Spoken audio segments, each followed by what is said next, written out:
Once we have decided that there is a non-small cell lung cancer, then based on the extent and the size of the disease, we normally decide that surgery would be the line of treatment if the patient is fit. So the patient undergoes multiple investigations for assessing fitness. So you have blood investigations, you have lung investigation to check the strength of the lungs, whether if I remove a certain portion of the lung, what is going to be the residual lung function? Will that support that person's body to take the person into a normal level of activity or not, is what is assessed by all these investigations.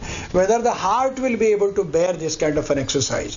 Anesthesia of 2 years, 3 hours. Sometimes it can take about 4 hours or 5 hours for a surgery. So will the person be able to tolerate that surgery and undergo rehabilitation therapy or not?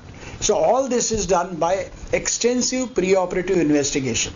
Once the assessment is done, then we do optimization, which means that somebody whose lung function may not be good right now can be improved over a period of time by giving physiotherapy. We put them through a very, very strict, rigorous kind of a schedule of inspiratory spirometry, that is breathing exercises, balloon expansions, coughing out all the cough, and so on and so forth, and improve their lung functions over a period of 1, 2, 3, 4 weeks, and then we operate that particular patient in a designated kind of a period.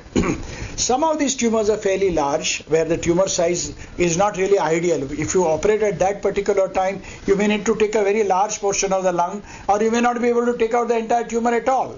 So what you do is you give them chemotherapy, preoperative therapy, either a chemotherapy or a combination of chemotherapy and radiation therapy to make them smaller, more manageable. Surgery becomes easier and radical surgery becomes more possible. So that will be a combination kind of a therapy based on the staging and assessment of the patient. So on one side it is primary surgery, on the other side it is what we call as neoadjuvant, like preoperative chemo radiation therapy followed by surgery.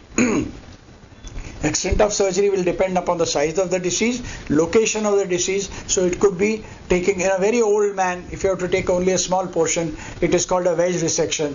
It could be, we could be doing a segmental resection where there are 19 segments in both the lungs together, so only one segment can be taken out, or lobe will be taken out, or an entire lung will be taken out, along with all the spread in the lymph nodes. So the extent of resection will be decided by your expert. So it's always very important to choose a center which does this surgery regularly, and choose your panel of consultants who do these kind of surgeries very regularly. The more you do, the better you become, so that your risk of the whole treatment goes down, risk of getting into complications or a possible death also goes down. And that is why you say that please choose your expert panel very carefully.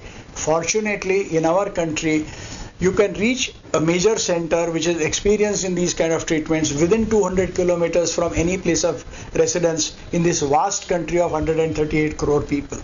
It is perfectly possible to do it, but only thing is you have to be careful in choosing that particular center. This is very, very important.